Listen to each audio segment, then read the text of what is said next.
Les élèves des premières années baccalauréat scientifique, bonjour et bienvenue à cette nouvelle vidéo dans laquelle on va traiter un exercice sur travail et énergie cinétique. Donc on va lire l'énoncé de l'exercice. Les frottements sont négligeables. On considère le dispositif schématisé par la figure ci-dessous. S et S' sont deux solides de même masse grand M. La poulie de rayon R a une masse M' égale grand M sur 2. Donc on abandonne le système sans vitesse initiale. Les cordes sont inélastiques et de masse négligeable. Donc vous voyez ici, on a deux solides, un solide S et un solide S', de même masse grand M, et une poulie de rayon petit r et de masse M' égale grand M sur 2. La corde que vous voyez ici est inextensible et de masse négligeable. On abandonne le système sans vitesse initiale, c'est-à-dire à l'instant t égale à 0, on peut dire que le système est considéré comme au repos. C'est-à-dire que la vitesse de S' égale à 0, la vitesse de S aussi égale à 0, et aussi celle de la poulie. Voilà. Maintenant, la question 1, représenter les forces appliquées à S, S' et la poulie. Donc, on va commencer par la question 1 et après, on traite les autres questions. Donc, on commence par la question 1. C'est de représenter les forces appliquées à chacun des solides, S, S' et la poulie. Donc, on commence par le solide S. Donc, le solide S est soumis à son poids P et à la tension des fils T. Pour le solide S', est soumis à son poids P' et à la tension des fils T' et à la réaction des plans R'. Donc attention ici, R', on la représente perpendiculairement sur le plan incliné, puisque les frottements entre le solide S' et le plan sont négligeables. Alors R' doit être perpendiculaire sur le plan incliné. Maintenant, sur la poulie, les forces qui agissent sur la poulie, c'est son poids P2' et l'action de l'axe de rotation R2'. En plus de ces forces, on a l'action de fil T1, la force T1, et la force T2, la tension des fils 2. Voilà, ça sont les forces qui agissent sur la poulie. Normalement, on peut ajouter des autres forces que vous trouvez souvent dans des autres exercices, sont ce qu'on appelle des couples moteurs et des couples de frottement.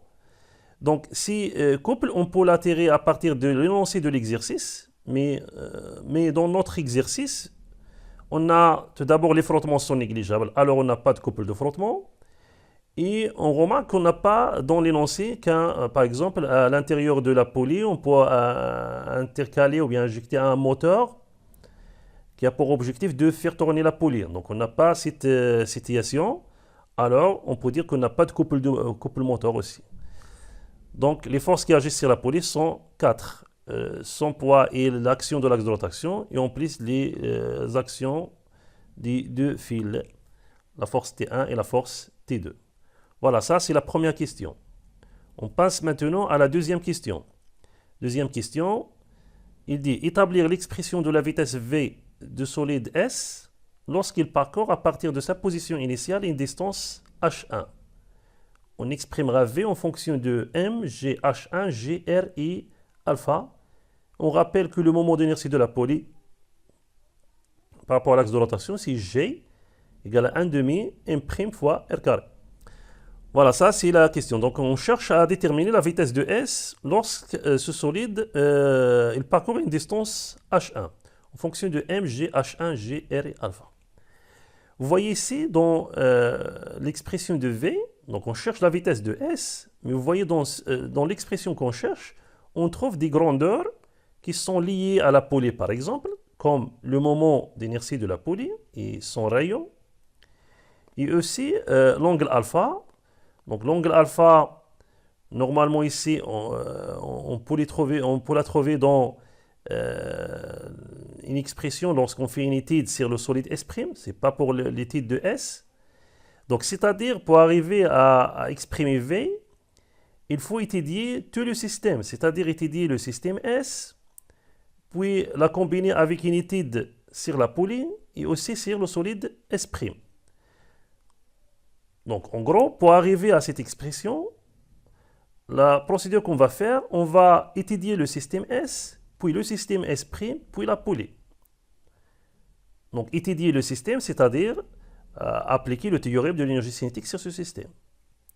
Mais avant de faire ça, il faut tout d'abord connaître le sens réel du mouvement, le sens positif du mouvement.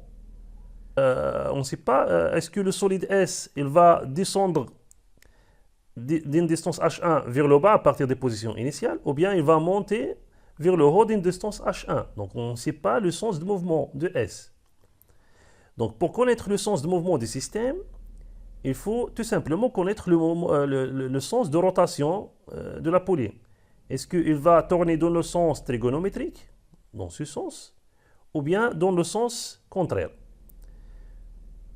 Pour avoir ça, il faut comparer alors le moment de T1, bien la valeur absolue du moment de T1 avec la valeur absolue du moment de T2. Mais à condition, on va faire cette comparaison dans le cas où le système est au repos. Donc à l'instant initial, le système est au repos. Donc à ce stade, on va comparer la valeur absolue du moment de T1 avec la valeur absolue du moment de T2. Donc le moment de T1, la valeur absolue du moment de T1 égale à T1 fois R. Donc on sait bien que le moment d'une force égale l'intensité de la force fois la distance qui sépare la direction de la force à l'axe de rotation. Donc la distance ici, c'est petit r, le rayon de la poulie. Donc T1 fois R. T1 égale à T, du fait que le fil est inextensible et de masse négligeable. Donc l'intensité T1 égale à T. Et puisque le système est au repos, alors le solide S est au repos, donc c'est-à-dire il est en équilibre, alors l'intensité T égale à l'intensité de poids de S. Donc c'est-à-dire T égale à mg à cause de l'équilibre du solide S. Donc le moment de T1 égale alors m fois g fois R. Donc on ne peut pas donner une valeur numérique à ce moment puisqu'on ne connaît pas la masse m du système. Donc, on laisse l'expression comme ça, mg fois R. Maintenant, on passe à la valeur absolue du moment de T2, la force T2, de même égale à T2 fois R. Et T2 égale à T' maintenant. Donc, l'intensité T2 égale à T'. De même, la corde est de masse négligeable et est inextensible. Maintenant, on cherche T', l'intensité T'. Donc, pour chercher l'intensité T', on va étudier l'équilibre des solides S'. Donc, le solide S' est en équilibre. Alors, la somme des trois forces égale au vecteur nul. Donc, pour passer d'une expression vectorielle à une expression scalaire, il faut faire la projection. Donc, on va simplifier ici le schéma par cette illustration. De telle sorte, on va confondre les centres les points d'application de chaque force l'origine d'un repère OX. Donc OX est dirigé suivant T' par exemple. Donc on va faire la projection de ces trois forces sur l'axe X. Donc pour la projection, on écrit T'X plus P'X plus R'X égale à 0. T'X représente la projection de T' sur X. Ici, la projection de T' sur l'axe X. Puisque T' est collinéaire à X et de même sens, alors T'X égale à T.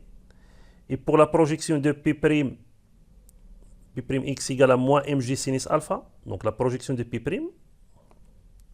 Ça, c'est la projection de P'. Donc ça, c'est P'X. Donc on montre toujours que cet angle alpha, vous voyez ici, c'est le même que cet angle. Alors P'X est opposé à l'angle alpha. Alors, on peut utiliser sinus alpha fois l'hypoténuse qui est P', qui est mg. Mais le fait que P'X se trouve dans les abscisses négatifs, alors il est négatif, donc on ajoute ici le signe moins mg sinus alpha. Et pour R'X, donc égal à 0, puisque R' est perpendiculaire sur l'axe OX. Alors, T' moins mg sinus alpha plus 0 égale à 0, donc on peut écrire que T' égale mg sinus alpha. Alors, le moment de T2 égale mg fois r fois sinus alpha. Attention, sinus alpha est toujours positif, puisque l'angle alpha est compris entre 0 et 90 degrés. Maintenant, il nous reste à comparer l'expression mgr sinus alpha avec l'expression mgr. Donc, puisque sinus alpha est toujours inférieur à 1, alors on peut dire que mgr sinus alpha est inférieur à mgr, c'est-à-dire que la valeur absolue du moment T1 est supérieure à la valeur absolue du moment de la force T2. Voilà. Donc, puisque la valeur absolue du moment de T1 est supérieure à la valeur absolue du moment T2, alors le sens de rotation de la poulie, le sens réel, le sens positif, c'est ce sens qu'on représente ici. Alors, maintenant, à partir de la position initiale, le solide S il va se déplacer vers le bas. Et le solide S', il va se déplacer vers le haut. Donc maintenant, après la détermination du sens de rotation et le sens positif du mouvement, alors on passe maintenant à traiter cette question. Donc on a dit pour arriver à exprimer V en fonction de ses grandeurs, on pense à appliquer le théorème de l'énergie cinétique sur chacun des trois solides, sur le solide S, sur la poulie et sur le solide S'. Donc on commence tout d'abord par l'application du théorème d'énergie cinétique sur le solide S. Donc on a dit que le solide S il se déplace vers le bas. Donc d'une position, on vient d'une position A à une position B, c'est-à-dire il parcourt une distance H1. Donc on applique le théorème d'énergie cinétique sur le solide S entre A et B. Donc d'après le théorème d'énergie cinétique sur S entre A et B, donc les forces qui agissent sur le solide c'est P et T. Donc le théorème il dit que l'énergie cinétique au point B moins l'énergie cinétique au point A égale le travail de P plus le travail de T. Le travail de P égale à mgh puisque le solide descend, donc ici c'est plus mgh. H c'est l'altitude entre A et B. Donc ici, H c'est rien d'autre, c'est la distance H1. Donc c'est mgh1. Pour le travail de T, c'est T fois AB fois cosinus l'angle entre T et AB. Donc la distance AB c'est la distance H1 et l'angle entre T et AB égale à 180 puisque T il se dirige vers le haut et AB vers le bas. Donc les deux vecteurs sont de sens opposés. Alors l'angle entre ces deux vecteurs égale à 180. Donc le travail de T devient TH1 cosinus 180, donc moins T fois H1. Cosinus 180 égale à moins 1. L'énergie cinétique au point A égale à 0, puisque le système est abandonné sans vitesse initiale. Et l'énergie cinétique au point B, c'est 1/2 la masse du solide fois la vitesse qu'on cherche, V carré. Donc on cherche la vitesse lorsque le solide parcourt la distance H1, c'est-à-dire on cherche la vitesse au point B, 1/2 mv carré. Donc on remplace ces expressions dans la relation du théorème de l'énergie cinétique. On arrive à l'expression suivante, 1/2 mv carré égale à mg fois H1 moins T fois H1. Voilà, maintenant on passe à l'étude du solide S', c'est-à-dire on va appliquer le théorème de l'énergie cinétique sur le solide S'. Donc maintenant on va appliquer le théorème de l'énergie cinétique sur le solide S' entre les points A' et B'. Donc on a donc le solide S lorsqu'il se déplace d'un point A à un point B, le solide S', de même, il va se déplacer d'un point A' vers un point B'. De telle sorte que la distance AB qui est égale à H1 égale aussi à la distance A'B' que le solide S' parcourt. Donc les deux solides parcourent la même distance, puisque les deux solides sont attachés via un fil sur la gorge de la poulie, donc c'est-à-dire que les deux fils sont situés à la même distance de l'axe de rotation, alors les deux solides S et S' parcourent la même distance et aussi ont la même vitesse, V. Donc le théorème d'énergie cinétique sur le solide S', donc le bilan des forces, donc le solide S' est soumis à 3 forces, donc le théorème d'énergie cinétique s'écrit sous la forme suivante. Donc on exprime chaque expression dans ce théorème. Donc le travail du poids égale à moins mgh. Pourquoi moins? Parce que le solide S' il monte. Et on cherche alors la distance h, bien l'altitude h c'est l'altitude entre les deux points A' et B'. Donc ça, c'est la distance h. Donc cet angle, c'est alpha. Donc h est opposé à alpha. Donc on utilise le sinus. Donc h égale sinus alpha fois l'hypoténuse qui est A'B'. Donc on écrit alors, le travail de P', c'est moins mg A'B' sinus alpha. Et la distance A'B', c'est la distance h1. Donc moins mg h1 sinus alpha.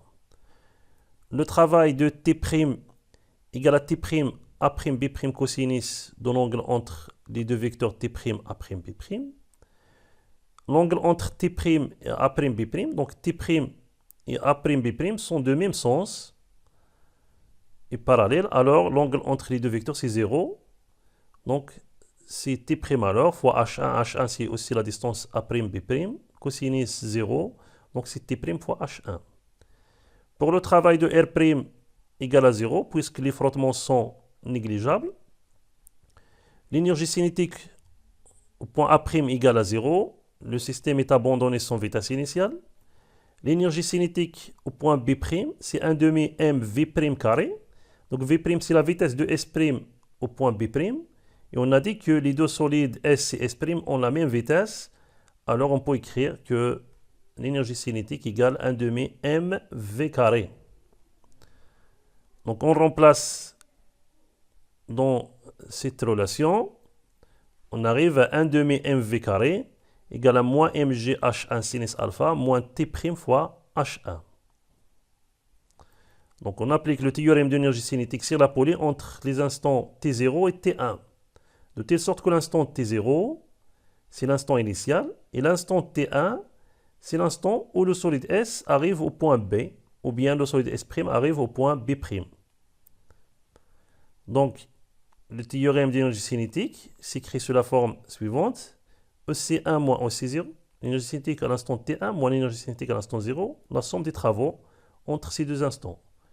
Pour la simplification, on écrit 0, 1, c'est-à-dire 0 correspond à l'instant T0 et 1 correspond à l'instant T1.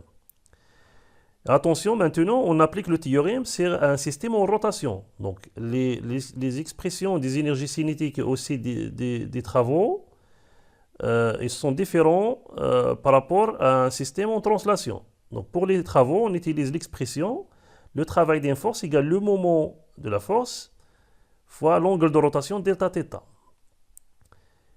Et pour les deux forces P2' et R2', ce moment est égal à 0, puisque les deux forces coupent l'axe de rotation. Alors, le travail de P2' égale le travail de R2' égale à 0. Le travail de T1 égale le moment de T1 fois delta θ. Donc, on a dit que le sens de rotation positif, c'est ce sens.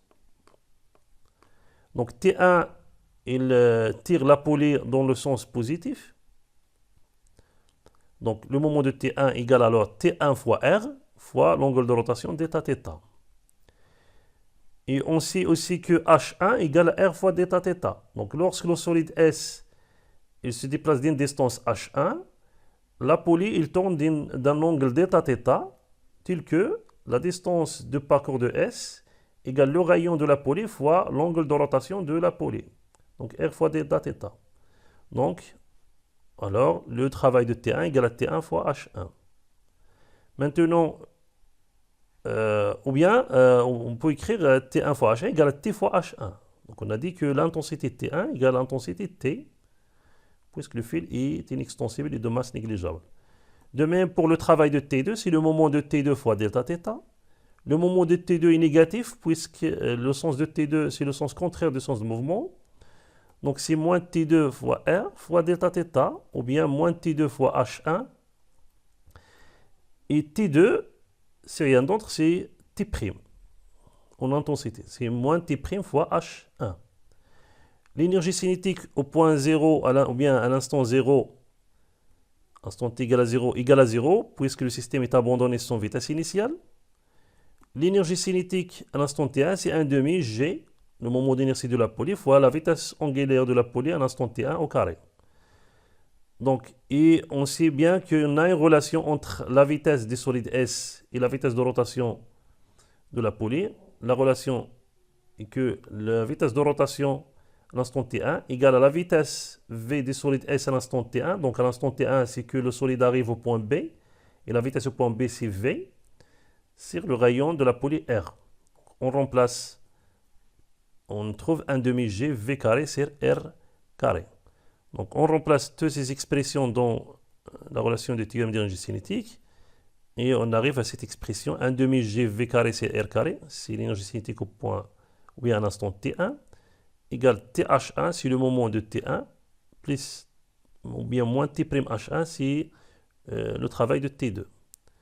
Voilà, donc maintenant on est arrivé à 3 expressions. Ça c'est l'expression lorsqu'on est appliqué le théorème de l'énergie cinétique sur le solide S, c'est l'expression 1. L'expression 2, le théorème d'énergie cinétique sur S', le théorème d'énergie cinétique sur la poly, donc on trouve l'expression 3. Donc on peut, vous voyez ici que dans les 3 expressions, on a V, dans l'expression 1, on a T, dans l'expression 2, on a T', et dans l'expression 3, on a les deux T et T'. Donc on pense par exemple à extraire T H1 à partir de 1 et on le remplace ici. Et de même pour T'H1, on peut les extraire à partir de cette expression et on le remplace dans l'expression de 3.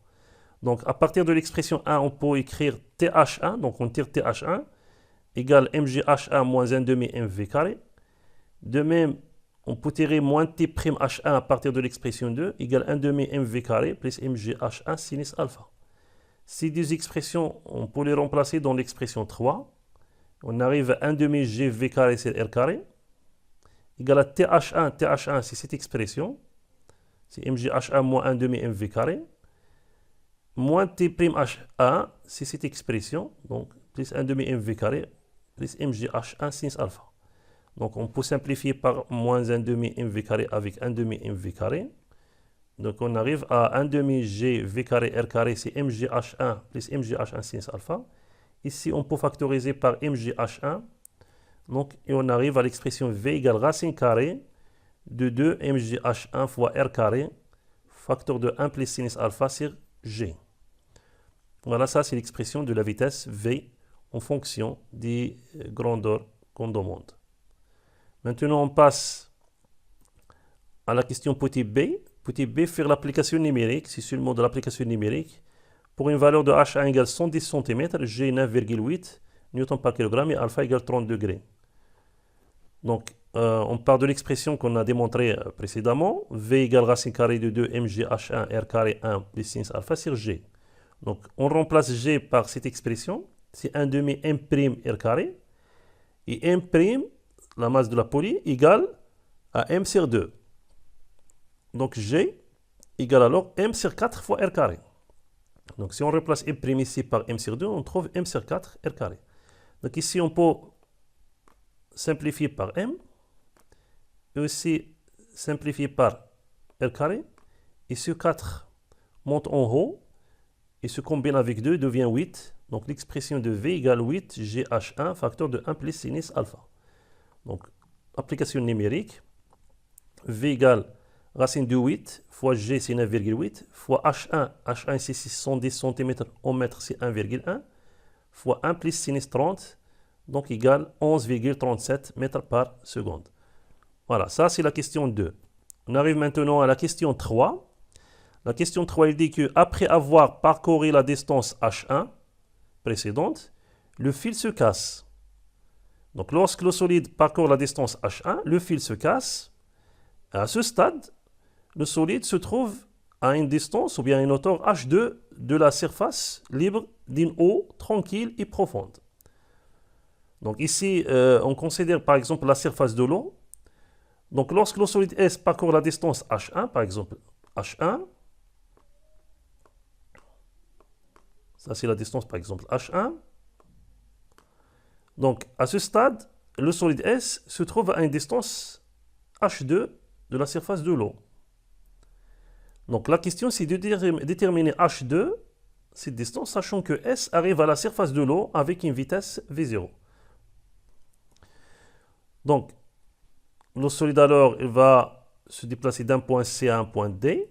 c'est-à-dire il parcourt une distance h2.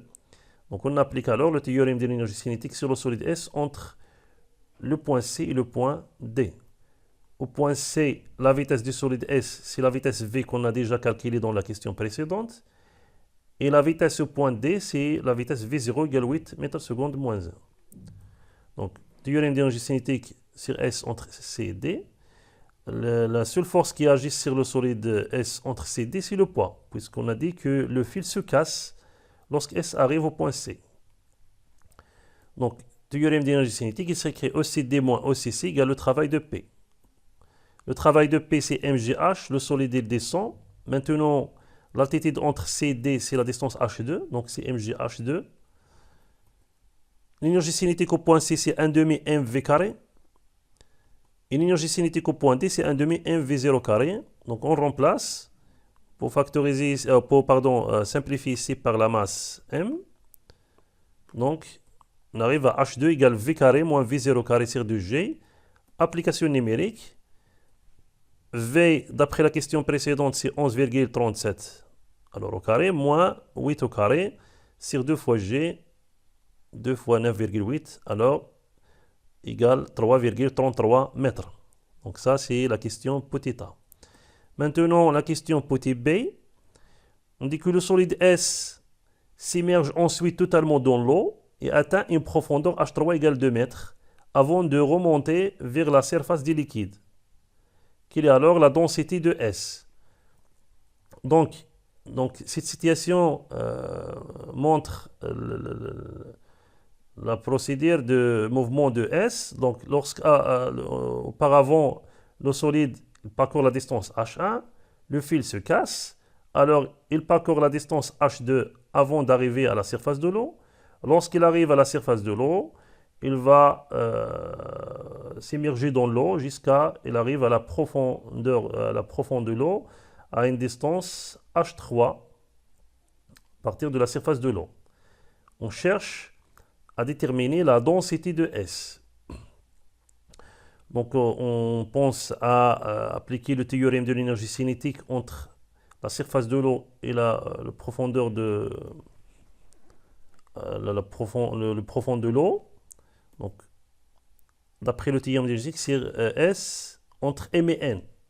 C'est que M, c'est la position, bien le niveau au niveau de la surface de l'eau, et N, c'est un point au niveau de la profonde de l'eau.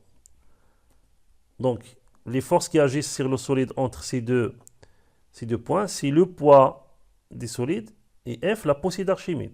Donc, puisque le solide il se pénètre dans un fluide, alors il est soumis à la poussée d'Archimède exercée par l'eau sur le solide S.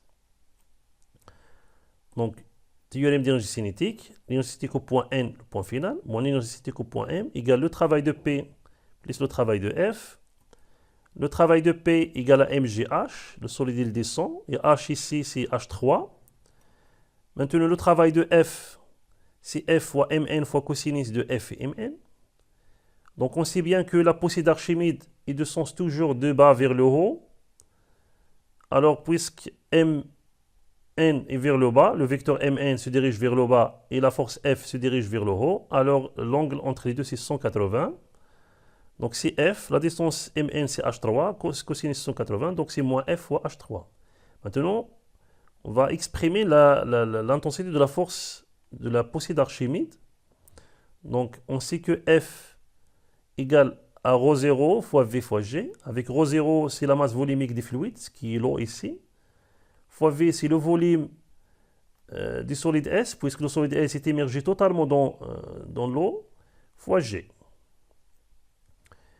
La question, c'est de déterminer la densité. Donc, on va exprimer aussi la densité. La densité D, on sait c'est la masse volumique des solides, c'est la masse volumique de l'eau. La masse volumique des solides, c'est la masse du solide sur son volume, sur ρ0. Alors, égale M sur ρ0 V. Donc, on peut ici tirer le volume V. Donc, le volume V égale la masse des solides sur D fois ρ0. Donc, l'intensité F de la poussée d'Archimède alors égale moins ρ0 fois V le volume c'est M sur 2 ρ0 fois G fois H3. Donc ici, on peut simplifier par rho 0. Donc on arrive à moins M sur D fois G fois H3. Voilà, vous voyez qu'on a exprimé le travail de la force d'Archimède en fonction de la densité D. Donc, alors on cherche cette densité donc, en utilisant le théorème de l'énergie cinétique. Donc on remplace, avant de remplacer, donc on va exprimer les énergies cinétiques. L'énergie cinétique au point M, c'est 1 demi mv0 carré. Donc on a dit que le solide arrive à la surface de l'eau avec une vitesse v0 égale 8 mètres par seconde moins 1. Pour l'énergie cinétique au point N, égale à 0, puisqu'on a dit ici que lorsque le solide arrive au profond de l'eau, il va remonter vers la surface du liquide. Donc lorsqu'il arrive au profond de l'eau, il va remonter, c'est-à-dire il va monter vers le haut, c'est-à-dire il va changer de la direction, donc il arrive au profond de l'eau avec une vitesse égale à 0, donc sa vitesse, il s'annule, puis il remonte vers le haut. Donc la vitesse du solide S égale à 0 point N. Donc on remplace ces expressions dans ce théorème. Donc on arrive à cette expression 0 moins 1 demi mv0 carré égale mgh3 moins m sur d gh3. Donc on peut simplifier par la masse m. Donc c'est moins 1 demi v0 carré gh3 moins gh3 sur d. Donc gh3 sur d égale gh3 plus 1 demi v0 carré. Donc on tire d égale gh3 sur gh3 plus 1 demi v0 carré. Application numérique. Donc d égale 9,8 fois 2. Donc h3 égale à 2 mètres. Donc application numérique, on trouve d égale 0,38. Donc ça, c'est la fin de l'exercice. Merci, à la prochaine fois, Inch'Allah.